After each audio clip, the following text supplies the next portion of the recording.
99.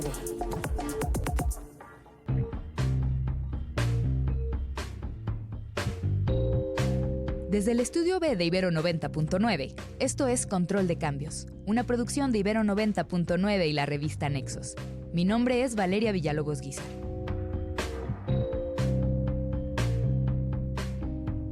Hasta hace muy pocos años, Ecuador parecía haber permanecido al margen de los serios problemas de inseguridad que padecen otros países de la región como Honduras o El Salvador. Sin embargo, el país latinoamericano hoy vive una delicada crisis de seguridad que ha llevado al presidente a declarar estado de excepción. Esta ola de violencia parece haber comenzado con la fuga de Adolfo Macías, alias Fito, y Fabricio Colón Pico, líderes de dos grupos criminales conocidos como Los Choneros y Los Lobos. La reacción a estos eventos incluyó ataques a hospitales y comisarías, asesinatos y secuestros en plena vía pública, además de motines en diferentes cárceles a lo largo del país. Las imágenes sobre lo que acontece en Ecuador le han dado la vuelta al mundo, y una escena que conmocionó gravemente a la población fue cuando el 9 de enero un grupo de 13 encapuchados irrumpió con armas de fuego y cartuchos de dinamita a TC Televisión en Guayaquil. En plena transmisión en vivo, el grupo armado sometió a los trabajadores del canal, una acción que fue televisada en tiempo real en todo el país. En respuesta, los negocios cerraron, la población se refugió en sus hogares y el presidente Daniel Noboa firmó un decreto que reconoce la existencia de un conflicto armado interno e identificó a los grupos criminales como organizaciones terroristas. A pesar del estado de excepción y todas las nuevas medidas del gobierno, la violencia continúa. Nicolás Medina Mora es novelista y editor de la revista Nexos, un invitado que ya mejor debería acompañarme cada martes en este podcast. Y él nos va a ayudar a entender qué está pasando en Ecuador. Nico, ¿cómo podemos contextualizar este estallido de violencia en Ecuador? ¿Por dónde podríamos empezar? Yo creo que hay como dos elementos, ¿no? Por un lado está la crisis política que hay en el país, que lleva ya desde el año pasado y que tiene que ver con el colapso, o no el colapso, sino el conflicto entre el correísmo, que es la corriente política del expresidente Rafael Correa, quien fue presidente de Ecuador entre 2007 y 2017, y pues la gente que lo sucedió, Lenín Moreno y después Guillermo Lasso. Esencialmente, estos dos grupos políticos, correístas y anticorreístas, pues llegaron a un punto crítico en 2023 cuando le hicieron juicio político al presidente de entonces, Guillermo Lasso, y él respondió, digamos, como valiéndose de una cláusula de la Constitución ecuatoriana que permite, se llama muerte cruzada, que básicamente le permite al presidente disolver la Asamblea Legislativa, el Parlamento, y llamar a elecciones tanto para el Ejecutivo como para el Legislativo, ¿no? Esa es una situación que hay que entender, que Ecuador está en una crisis política desde hace ya varios meses. Y al mismo tiempo, ¿no? Desde hace unos años, hemos visto pues, un creciente poder de las organizaciones del crimen en Ecuador. Te lo pongo de este modo. Hace apenas 3 años, en 2019, Ecuador tenía una tasa de asesinatos de 7 por cada 100,000 habitantes, más o menos. Es una tasa comparable a la que Estados Unidos ha tenido en varios momentos recientes. En 2022, al contrario, Ecuador tuvo 28 asesinatos por cada 100,000 habitantes, que es un aumento del casi 300% en 3 años.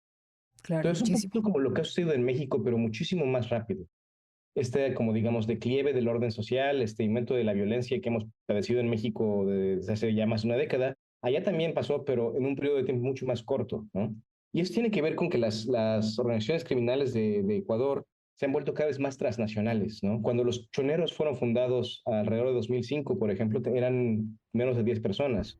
Era una banda callejera de narcomenudistas. Pero a lo largo de los años se han ido formando lazos con organizaciones de otras partes del mundo, incluso de lugares tan lejanos como Albania, ¿no? La mafia de Albania es la que controla buena parte del narcotráfico en Europa y pues tiene lazos con los ecuatorianos. Pero quizá el lazo más importante que tienen con organizaciones de fuera es con los carteles de México. Tienen una relación cercana con varios de ellos, ¿no? El resultado entonces es que las organizaciones criminales de Ecuador se parecen más, por ejemplo, a los carteles mexicanos que a las maras de El Salvador. Entonces, pues tienes por un lado organizaciones que están bien organizadas, que están muy bien armadas, que están muy bien financiadas, y al mismo tiempo tienes una crisis política. Y cuando se conjugan estas dos cosas, pues termina pasando lo que estamos viendo, que es una situación genuinamente muy grave. Y quisiera como aprovechar para extender mi solidaridad a todos los ecuatorianos. Entonces, pues sí, está muy grave la cosa y creo que viene de ahí, del creciente poder de las organizaciones delictivas y la crisis política. Pero digamos, para quienes nos escuchan y no tienen todavía el contexto de exactamente qué ha pasado en los últimos días, ¿no? Digamos, del 8 de enero a la fecha, me gustaría que nos expusieras cómo es que la fuga de dos líderes criminales, el líder de los Choneros y de los Lobos, se vincula con el estallido de violencia que ha seguido después. La causa inmediata es que el gobierno de Noboa, con su fiscal, que se llama Salazar, que es también quien llevó el caso contra Rafael Correa, el expresidente, que ahora está exiliado en Bélgica y que ha sido condenado a prisión, como parte de este como intento de, digamos, de limpiar la casa, empezaron a hacer una serie de cosas. Entre ellas decidieron mover a algunos líderes de organizaciones delictivas de la cárcel en la que estaban a una cárcel de máxima seguridad.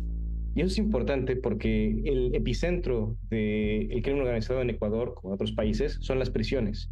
Se estima que aproximadamente la cuarta parte de las prisiones del país ni siquiera están bajo control del Estado, están de facto controladas por organizaciones delictivas.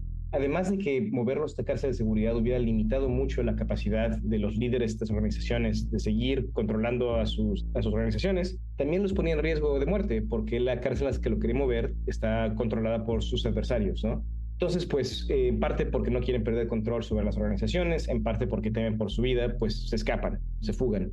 Y esto desata una serie de motines en varias prisiones. Tomaron rehenes, guardias de las cárceles, murieron varios reclusos, y al mismo tiempo hay como ese estallido, ¿no?, de violencia en Guayaquil, que es la ciudad más importante de Ecuador, es la más grande, no es la capital, pero es, digamos, el puerto central, en la que hay, pues, coches quemados en las calles, tiroteos, hay varios muertos que no tienen nada que ver, incluso un músico famoso murió en el curso de esto, y digamos fue como una respuesta de estas organizaciones a la presión del gobierno. Es una cosa que hemos visto en México, cuando el gobierno mete presión a estas organizaciones tan poderosas, estas organizaciones suelen responder con violencia.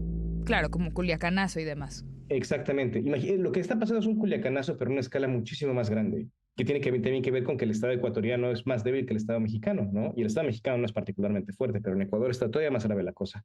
De ahí yo creo también la declaración de parte del presidente Noboa de un estado de conflicto interno. Ya había un estado de emergencia en Ecuador. Eso va encima de eso. Y lo que esencialmente le permite es a las Fuerzas Armadas tratar a estos miembros de estas organizaciones criminales como si fueran insurgentes o terroristas y regirse por las leyes de la guerra en vez de por las leyes civiles.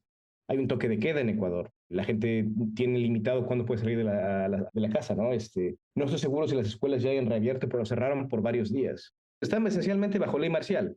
Imagínate como todo el asunto con Calderón en 2006, pero en esteroides. Porque en México, pues, por lo menos en algunas partes del país, por lo menos a veces, hay cierto tipo de semblanza de normalidad.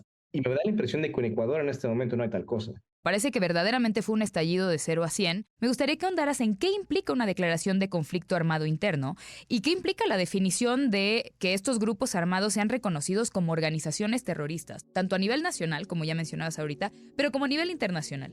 Creo que un punto de comparación útil aquí es la política de seguridad de Nayib Bukele, el presidente de El Salvador, que se nombra a sí mismo el dictador más cool del mundo. Son sus palabras, no las mías, ¿no? Lo que ha hecho Bukele es declarar que las maras eran terroristas, siguiendo un poco la retórica, digamos, de Estados Unidos después de los ataques de 2001.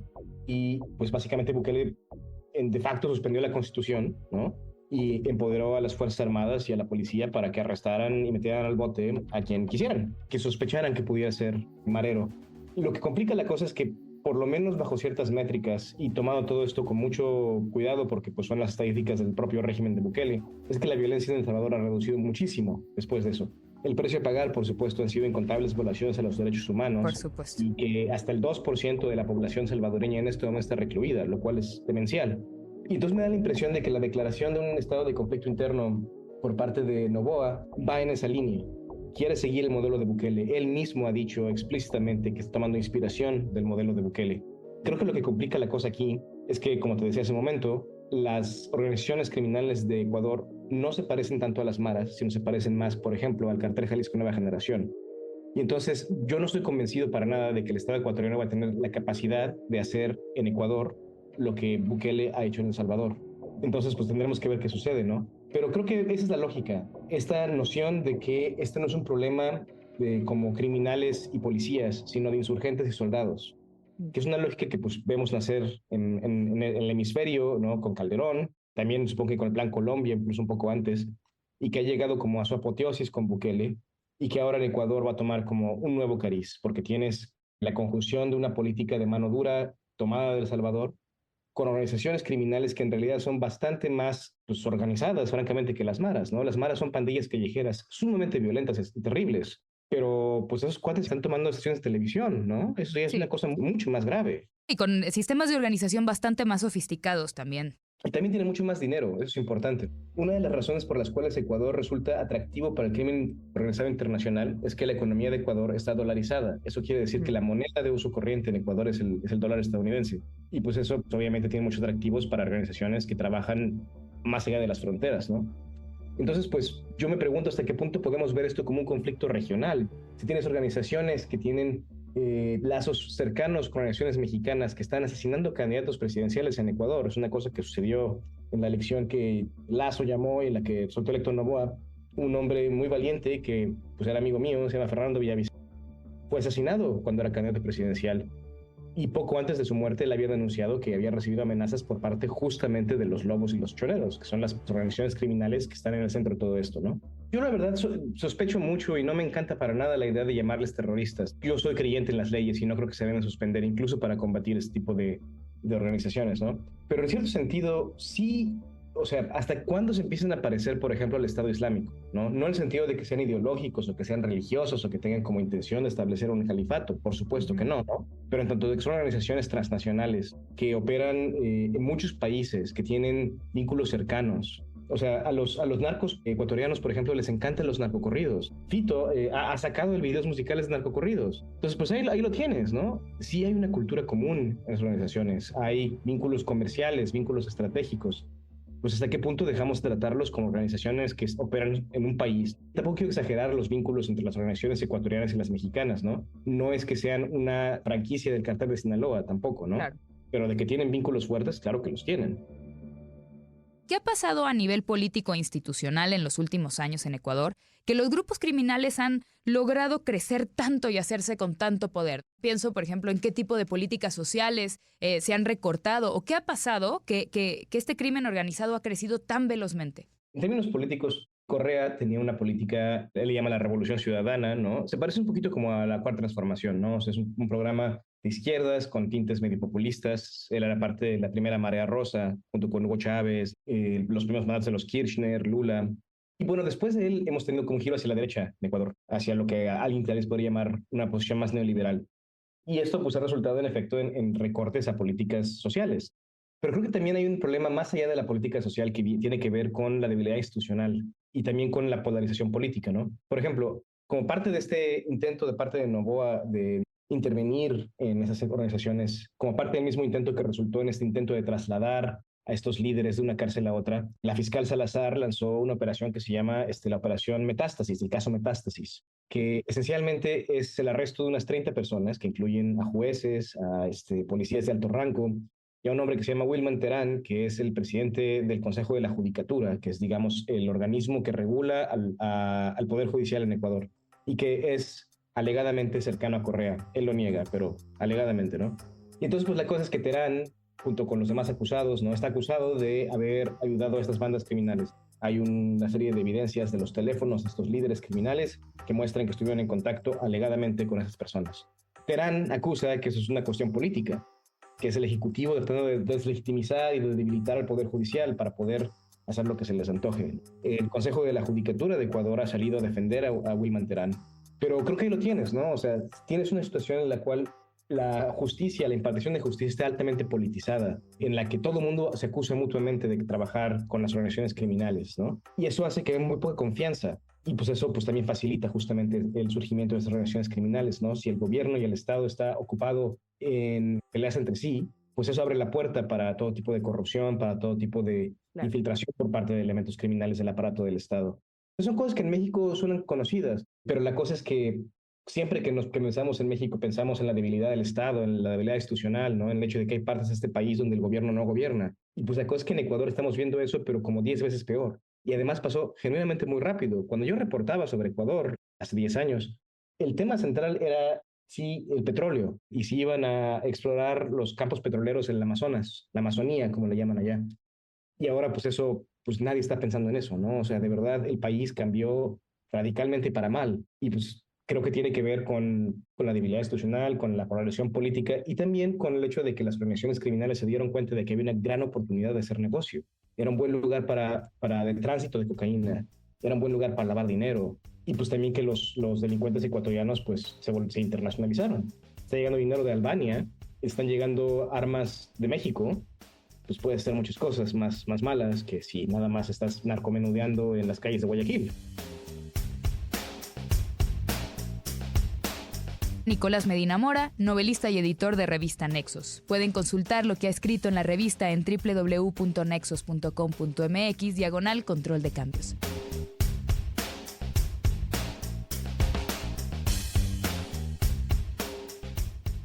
En un mundo que nunca es neutral, el sistema penitenciario imprime una impronta indeleble en la existencia de las mujeres privadas de la libertad. En buena parte porque las instituciones, las normas, las medidas de reparación del daño y los programas de reintegración social se construyen y se sostienen según lógicas y experiencias masculinas heteronormadas. Escuchar, cuando menos, con todas las atrocidades que experimentan las mujeres privadas de la libertad en este país, es una responsabilidad social e institucional. Resulta importantísimo abordar las contradicciones arraigadas en la cultura penitenciaria para reimaginar nuevas formas de justicia, alternativas a la justicia penal. Claudia Alarcón, doctora en Ciencias Sociales y Humanidades por la UAM, ensayista investigadora y consultora en programas de prevención del delito y la violencia. ¿Cómo es que el sistema penitenciario en México, al estar regido justo por lógicas masculinas, heteronormadas, afecta con particular violencia a las mujeres? Si planteamos que toda la estructura, digamos, social, cultural, política, económica, parte de una condición relacional, es decir, todo nos define en función de cómo nos relacionamos unas personas con otras. La situación y el lugar que ocupamos las mujeres en cualquiera de estos espacios de relación, bajo las lógicas patriarcales, heteronormadas, establecidas por lógicas masculinas del deber ser, pues evidentemente nos sostienen y nos mantienen en posiciones de absoluta desventaja. Eso es en lo general para las mujeres. Pero ya en lo particular para las mujeres privadas de la libertad, esta situación se exacerba, se lleva al extremo, en tanto que la prisión en general son espacios que desatienden completamente las necesidades y los derechos fundamentales de las personas. Y en el caso de las mujeres, pues esa situación se acentúa bajo estas lógicas masculinizadas del deber ser. Por ponerte un ejemplo, yo alguna vez tuve la oportunidad de platicar con una mujer que estuvo privada de la libertad y me decía cosas que para quienes no tenemos una experiencia cercana con una persona que en algún momento estuvo en la cárcel, era difícil acercarse, ¿no? Por ejemplo, ella me decía que mientras los hombres constantemente son visitados durante su tiempo dentro de la cárcel, las mujeres rara vez cuentan con esas redes de apoyo, ¿no? Pues porque se puede esperar que los hombres cometan algún tipo de crimen, pero las mujeres no, ¿no? Las mujeres tienen que estar siempre bien portadas y tenemos que ser buenas de Buenolandia.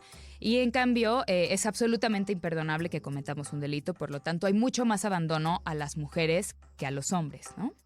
Eso es un punto fundamental en esta forma de relacionarse las familias, ¿no? Las mujeres y los hombres, cuando el hombre es el que está en prisión, cuando el hombre es el que está detenido, siempre hay una forma de justificar la conducta, ¿no? En tanto que sea, si estamos hablando del caso de alguien que realmente es responsable del delito que se le acusa.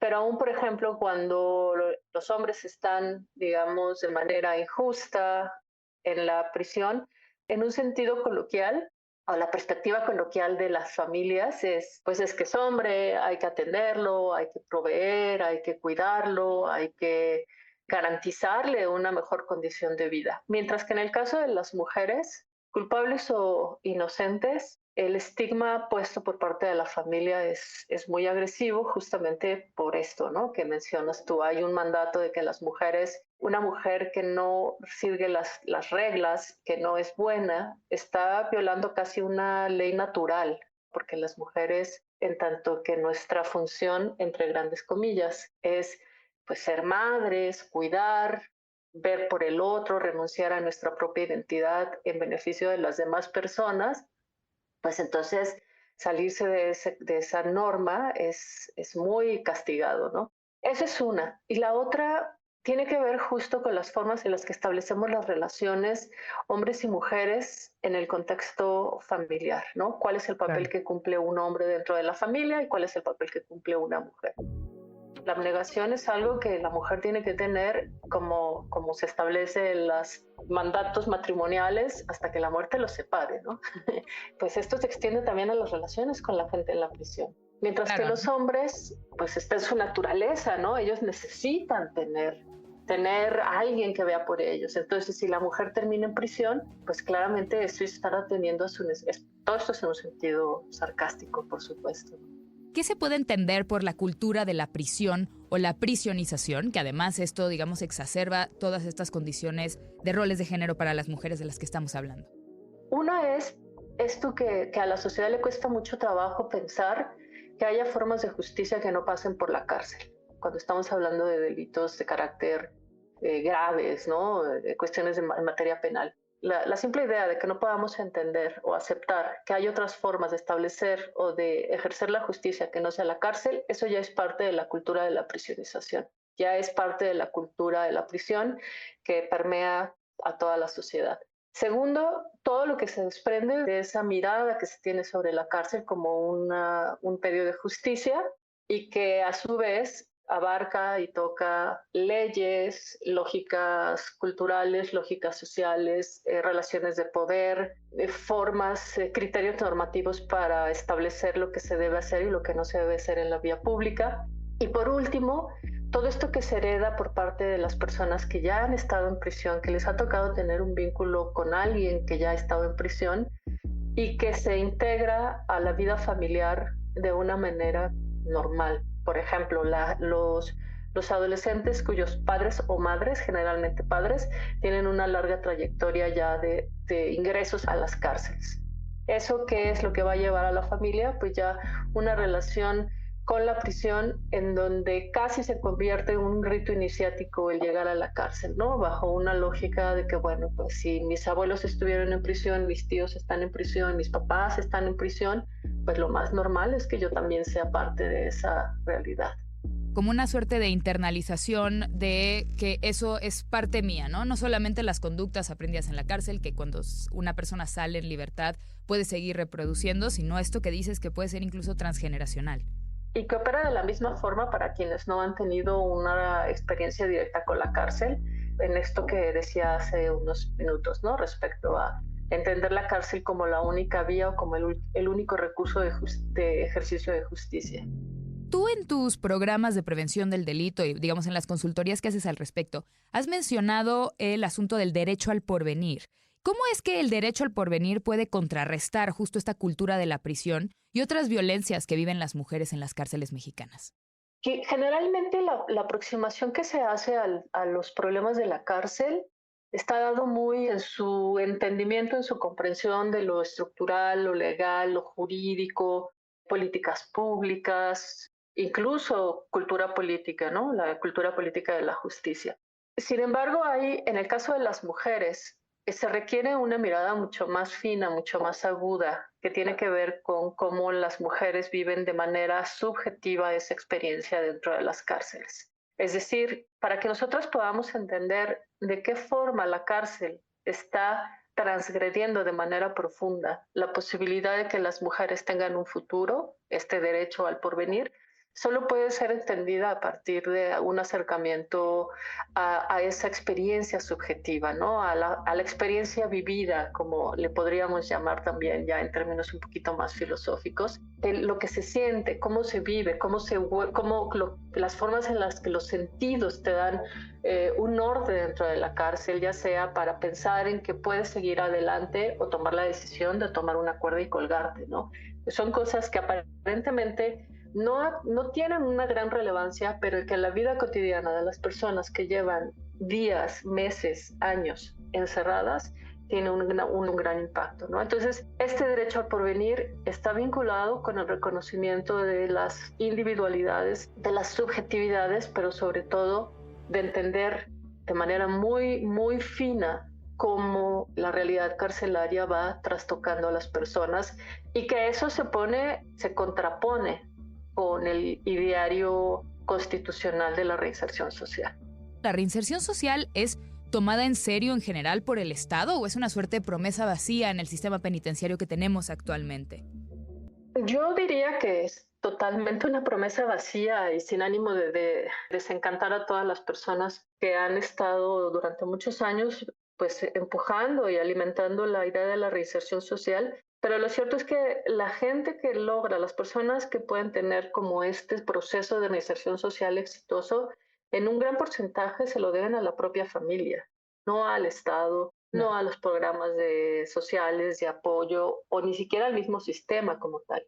Pero además es algo que podemos, digamos, apoyar quienes también estamos afuera y no forzosamente pertenecemos a instituciones públicas, ¿no? Por ejemplo, recordaba que hace no demasiados años ya se prohibió que cuando alguien va a solicitar un empleo se pida carta de antecedentes no penales, ¿no? Justo para evitar este tipo de discriminación y que sea una suerte de medida. Sí, la iniciativa está todavía en el Congreso, todavía no está totalmente aprobada, pero pues ya digamos que ya hay un avance importante justo por esto, ¿no? Porque de entrada no tenemos un sistema que realmente encierre solamente a las personas responsables de un delito. Exacto. Tenemos el caso de gente que tiene años esperando una sentencia y después resulta que sale absuelta por diferentes razones.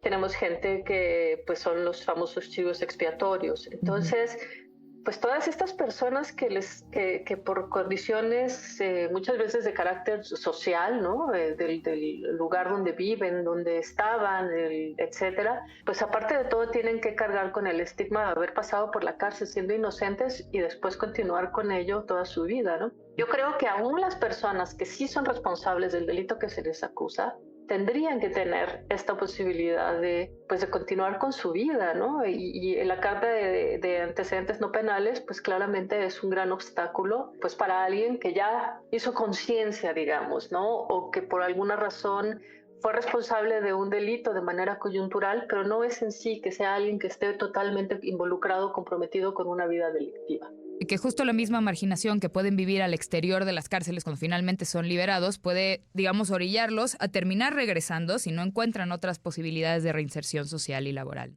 Quisiera que nos hablaras de la importancia del arte dentro de las cárceles, sin los clichés que siempre acompañan esta relación.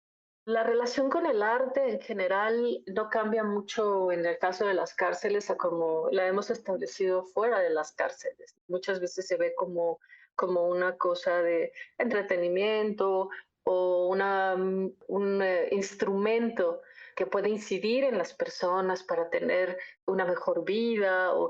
A mí ese tipo de perspectivas me parecen un tanto pobres porque demeritan el verdadero poder que puede tener el arte en la vida de las personas.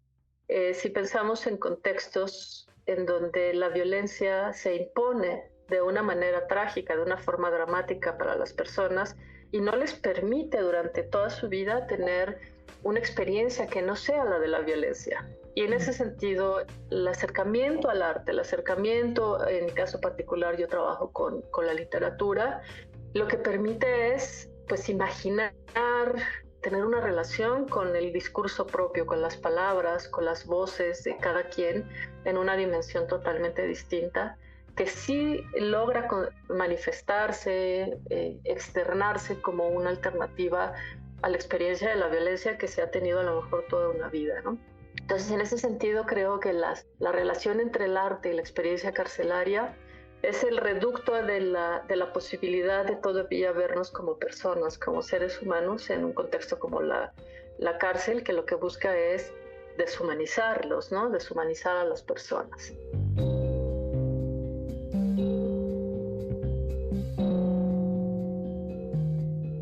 Claudia Alarcón, doctora en Ciencias Sociales y Humanidades por la UAM, ensayista, investigadora y consultora en programas de prevención del delito y la violencia.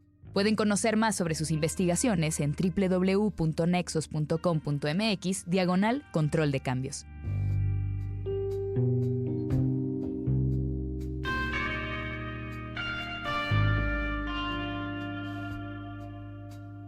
Muchas gracias por escuchar Control de Cambios, una producción de Ibero 90.9 y la revista Nexos. Mi nombre es Valeria Villalobos Guízar.